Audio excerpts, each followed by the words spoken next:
Matheus Soares, tá preparado? Sempre, pô. Então, vamos começar mais um Mercado Aberto e hoje quem vier até o final vai virar um especialista em Suzano, a maior fabricante de celulose do mundo.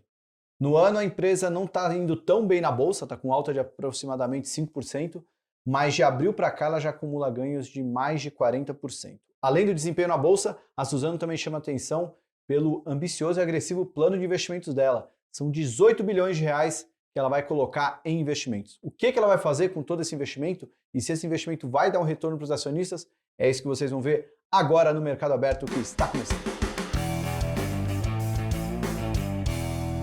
Bom, antes de mais nada, já deixe seu like aqui no vídeo, isso fortalece nosso trabalho, leva esse conteúdo para mais gente e mostra que você está gostando desse novo formato do Market Makers. Eu sou o Thiago Solomon, um dos fundadores do canal, junto com ele, Matheus Soares, que além de fundador também é o analista da carteira de ações do Market Makers. Matheusinho, essa Suzano aí, o que a gente pode começar falando da empresa? Acho melhor a gente começar apresentando o que é a Suzano, né? Falei que ela é a maior empresa de celulose do mundo, mas vamos trazer um pouquinho mais de contexto histórico antes de falar sobre esses planos de investimento e expectativas para ela? Vamos lá. Bom, a Suzano ela tem quase 100 anos de história. Ela foi fundada em 1924 pelo Leon Pfeffer. Na época ele tinha apenas 5 anos de Brasil, né? Ele foi um imigrante, era um imigrante ucraniano. E no início, né, ele era um vendedor, era um comerciante, vendia de tudo. Não era celulose que ele vendia. Não era celulose, né? Ele tinha tipo um mercadinho, né? Ele vendia de tudo, tinha 2 andares, o de cima ele vendia lá papel também, né? Era um dos produtos que ele vendia. E em 1929, já conhecedor, né, do mercado de papel, ele foi visitar um armazém cheio de papel que tinha pegado fogo, ninguém dava nada por aquele armazém, só que ele sabia, né, que se bem prensado, a celulose, dentro você consegue tirar aquela camada queimada de fora, que dentro aquele papel tem valor. Foi quando ele comprou esse armazém e conseguiu utilizar esse capital de giro, né, para poder vender papel, né? O armazém pegou fogo e todo mundo achou que não valia nada, mas por trás daquela camada Exato. da celulose tem o valor dela. Quem conhece o setor de papel sabe que, se bem prensado, aquilo poderia ter algum valor. E ele foi visitar, e na época ele tinha já 2 lojas, né, dessa mercearia que ele tinha. Ele vendeu as 2 lojas e comprou esse armazém. Depois disso, né, em 1939, já vendendo papel, né, inclusive tinha lá tipografia também, na época eram as fontes, né, você imprimia fontes e tudo mais. A gente estava vivendo um momento de tensão no mundo, era 1939, então a gente estava na iminência da Segunda Guerra Mundial, e ele dependia muito do papel importado. Foi quando ele tomou a decisão de vender tudo que ele tinha naquele momento para comprar uma máquina de fazer papel.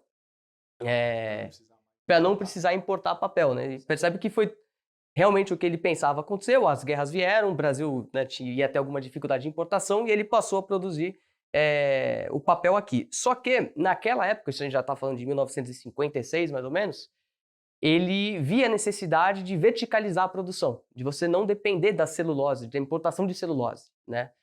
Então, foi quando ele trouxe cientistas dos Estados Unidos aqui para o Brasil para entender se seria possível produzir celulose a partir da fibra do eucalipto, que é um tipo de árvore, né, um tipo de madeira que o Brasil tem em abundância. Então ele meio que inventou esse mercado que até então não tinha, né? Até então a celulose era produzida a partir da fibra longa, fibra de pinos.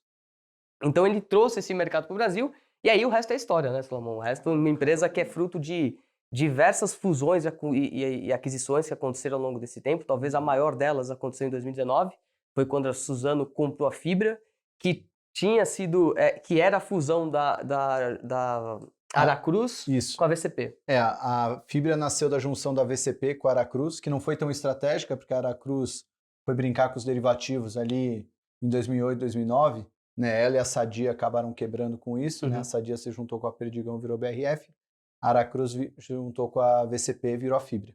Aí depois a Suzano comprou a Fibra, né? As 2 maiores produtoras, agora ficou em uma só. A Suzano, em posição no mercado, no Brasil, sim, ela é a maior, mas no mundo, né? A celulose é um produto mundial. Como é que é a Suzano inserida no mercado? A Suzano, ela produz 11 milhões de toneladas de fibra curta no mundo, né? Então ela é a maior exportadora. Esse mercado ele pode ser é um mercado de papel, né? Celulose você utiliza para fazer papel, seja para caixinha de remédio, seja para e-commerce, seja para o papel sulfite, jornal, revista. É para isso que é utilizada a celulose, né? Esse mercado de papel é um mercado de 400 milhões de toneladas ano, né? Então, 400 milhões, ela produz... ela produz 11 milhões de toneladas, mas eu vou Certo. separar esse mercado, tá? Desses 400 milhões, metade é reciclável, né? Então, metade desse papel novo que chega no mercado é a partir da reciclagem. Dessa outra metade, 35% mais ou menos quem produz são os papeleiros integrados. Então, por exemplo, a Klabin aqui no Brasil, ela produz a celulose, mas ela também produz o papel. Então, parte do que ela produz, ela utiliza no processo dela. Então, desses 270 milhões são esses integrados. Exato. E aí, cerca de 60 milhões de toneladas se divide entre a celulose de fibra longa e a celulose de fibra curta, né? A fibra curta, que é onde a Suzano se insere, estamos falando aí de 30 milhões de toneladas, esse é o mercado dela. Então, ela tem 1/3 desse mercado, que é o de celulose de fibra curta, que é feita a partir do eucalipto, que é diferente da fibra longa, que ela é mais dura. Então, ela é usada para papelão, tipo papel ondulado, esse tipo de coisa. A celulose da Suzano, ela tem maior absorção, ela é mais leve. Apesar, né, da sigla que todo mundo fala, né, que é a sigla BHKP. O B de bleached, H de hardwood, o K de kraft, que é o processo de branqueamento da celulose, e pulp de celulose, né? É o BHKP. Então, sempre que a gente for falar da celulose da Suzano, a gente está falando da BHKP, né? Então, são esses dois mercados e ela tem 1/3 desse mercado de fibra curta. E esse é o mercado, inclusive, né? A gente fala assim, a Suzano é uma empresa abençoada pela natureza, pela mãe natureza. Por quê? Porque ela está num país que tem um clima tropical, que tem muita terra e consegue ter um ciclo de produção que é muito curto, né? Então, se a gente pegar o ciclo de produção da celulose de fibra curta, a gente está falando de 7 anos entre colher, né, plantar e depois produzir a celulose. Se a gente falar de outros tipos de celulose, por exemplo, a fibra longa, chega a demorar até 50 anos. Não é a maioria, mas já chega a demorar cerca de 50 anos para isso acontecer. Então, quando você tem um ciclo tão curto, como é o caso da Suzano, que é uma vantagem competitiva dela, ela não precisa ter uma floresta tão grande. Como ela não precisa ter uma floresta tão grande, o raio médio, né, que é a distância que a madeira é coletada, né, até transferida para a fábrica, é menor. Então, porque a madeira viaja mal, né? Imagina um caminhão. Você não consegue colocar muita madeira ali, né? Então, ela viaja mal. Você tem um custo muito, muito alto de frete. Então, quando você tem uma floresta menor, mais próxima da fábrica, você tem esse menor custo, que inclusive a gente vai falar aqui do investimento dela, que é o Cerrado. Isso vai encurtar ainda mais esse raio médio, que potencialmente vai gerar ainda um custo de produção ainda mais baixo para a Suzano, que coloca ela num papel de destaque nesse mercado. Legal. Antes de falar do investimento em Cerrado, a dinâmica com ela é a mesma quando a gente fez o vídeo sobre Vale e minério de ferro, questão de oferta e demanda. Em outras palavras, qual a vantagem dela em relação a outros produtores, caso o preço da celulose venha a cair no mercado internacional? Tá. Exatamente. Então, quando a gente falou isso no vídeo sobre a Vale, né? Quando você vai investir numa empresa de commodities, você tem que é melhor que você esteja investindo naquela que tem o menor custo marginal de produção. Porque é cíclico, né? Você tem entradas de capacidade, então momentos em que as empresas fazem muitos investimentos e colocam capacidade de celulose no mercado, e você tem outros momentos em que essa oferta ela cai e a demanda cresce. Então, é um negócio cíclico. Então, a Suzano ela é a empresa com o menor custo marginal de produção. Se a gente for ver nesse ano, por exemplo, né, esse foi um ano que a celulose caiu de $710 por tonelada para cerca de $470 por tonelada. Então, foi uma queda expressiva. Só que quando isso começa a acontecer, e a gente viu esse ano, o que acontece?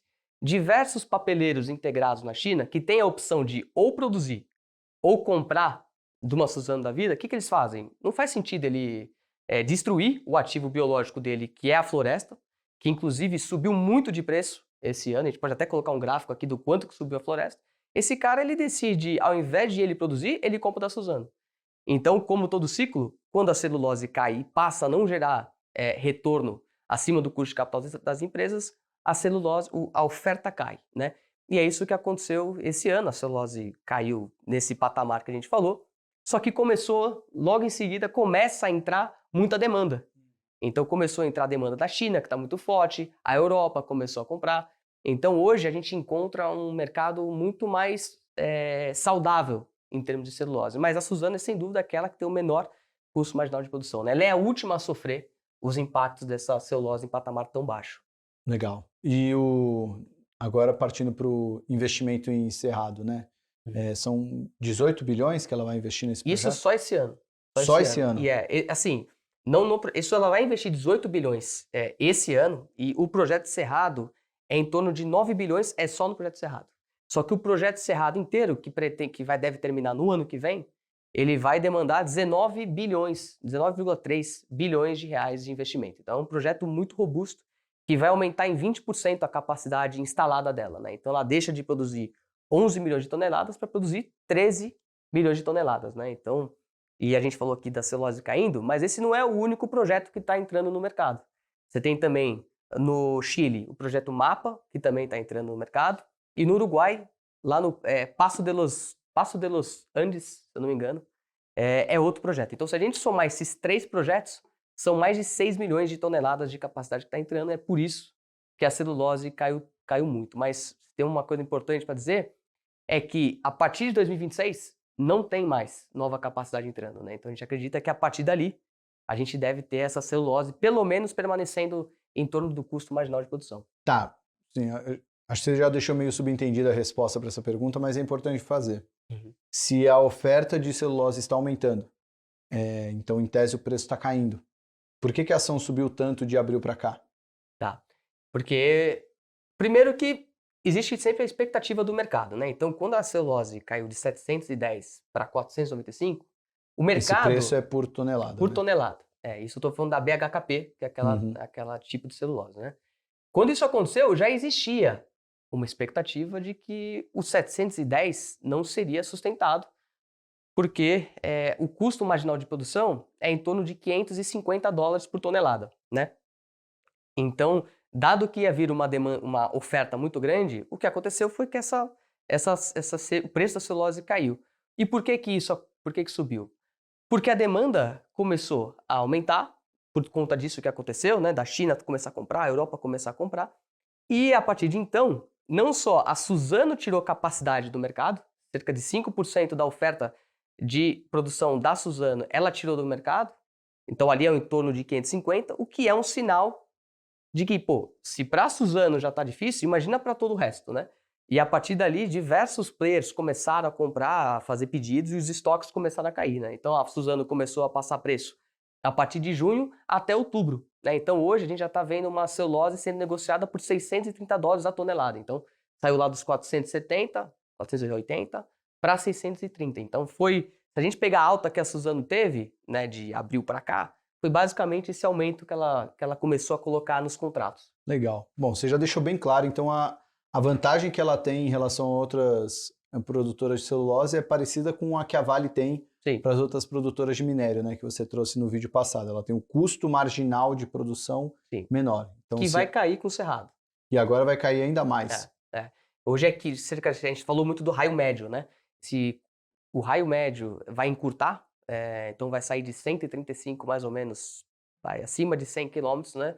Para 65 km. Então vai ser o raio... O custo de logística vai ser menor. Legal. Então isso, se ela já tem um custo competitivo hoje, isso vai melhorar, vai diminuir ainda mais após Cerrado, que vai ser entregue ali em 2024, né? Tem um ciclo, né? Ela não vai produzir logo de cara 13 milhões de toneladas, isso vai ao longo que ela vai aprendendo, né? Vai evoluindo ali o processo.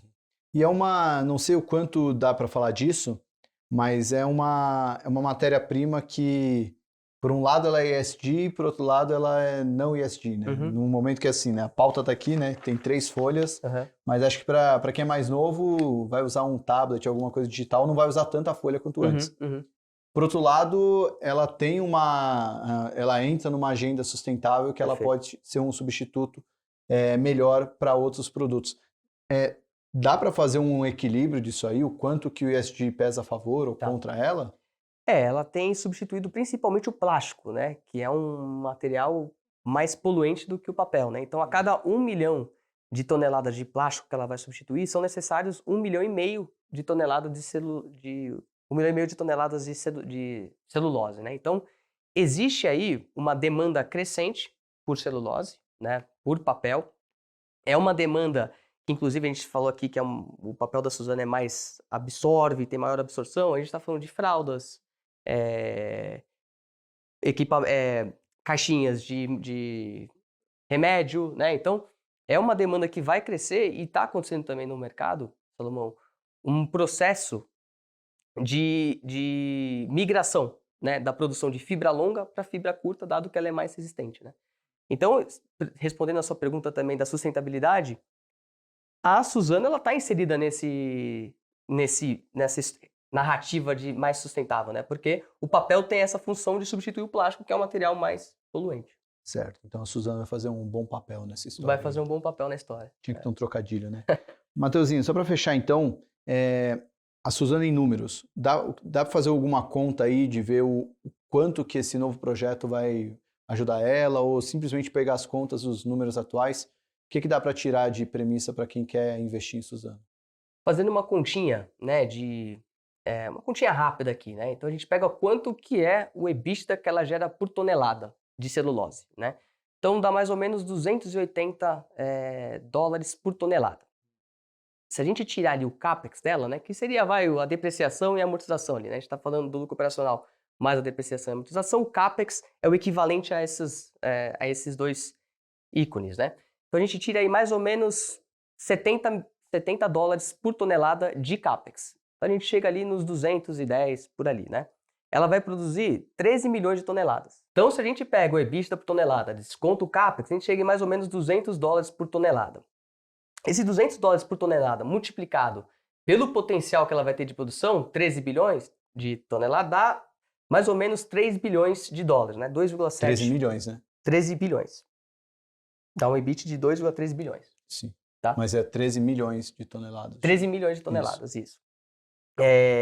Então, se a gente colocar aí um dólar de R$5, estamos falando aí de um lucro operacional de mais ou menos 13 bilhões e meio, que ela vai gerar só com celulose. Se a gente adiciona ainda as unidades de papel, né, que ela também tem ali, quem já deve ter ouvido, né, o Neve, né, papel higiênico, ela também produz isso, né, ela comprou recentemente aqui em Berkark. A gente está falando aí de mais 2,5 bilhões de EBITDA que ela vai gerar. Então, se a gente pegar 13,5 mais 2,5, estamos falando de 16 bilhões de reais ao ano, a gente desconta ali o imposto de renda, mais 30% mais ou menos, a gente chega aí num lucro estimado de 9 bilhões de reais.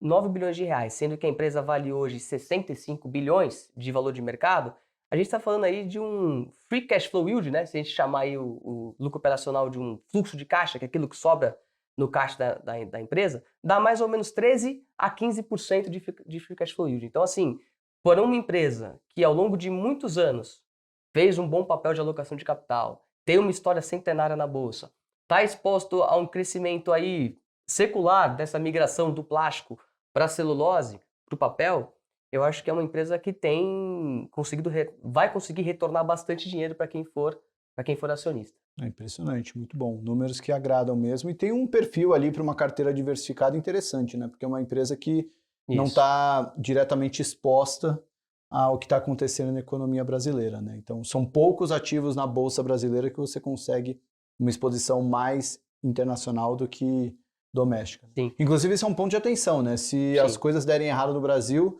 e esse cenário continuar, o dólar subir, as coisas piorem por aqui, acaba sendo bom para a Suzano nesse cenário, né? Sim.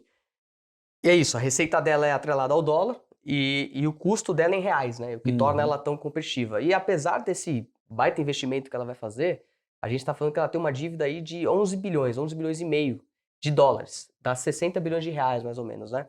Isso dá uma alavancagem de 2,7 vezes o EBITDA dela. Então, apesar desse investimento gigantesco que ela está fazendo, ela tem um nível controlado de alavancagem e essa amortização dos pagamentos da dívida estão atrelados estão espalhados em mais de 7 anos, né? Então, não é que ela está passando por uma situação financeira delicada ou nada disso, né? Ela vai conseguir gerar muito caixa, né?